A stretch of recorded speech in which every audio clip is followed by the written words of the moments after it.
Yes, Godfrey Mchungu, mwana falsafa, mchambuzi wa kimataifa. Sasa nimetoka kusikiliza hotuba ya Rais Trump, hotuba maarufu ambayo huwa anahutubia kila mwaka katika mwezi wa Januari au Februari, itategemea na kipindi husika. Hotuba hii ya leo ukitazama, Trump amezungumza mambo mengi sana kuweza kuaddress taifa, lakini ukitazama vitu ambavyo kimsingi amekuwa akizungumza, amekuwa akiweza kugusa ulimwengu mzima, kwa sababu unafahamu taifa la Marekani limekuwa likiwa na kitu ambacho kinachoitwa hegemonic power, yani uwezo wa taifa kuwa na ushawishi kwenye uchumi, diplomasia, usalama na global agenda. Amezungumza kuhusu masuala ya uhamiaji, masuala ya uchumi, masuala ya vita, masuala ya kodi.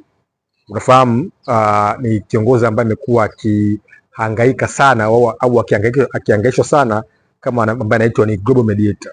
Kwa ukitazama hotuba yake, kwa kweli imegusa masuala ya global issue au global agenda za kimataifa.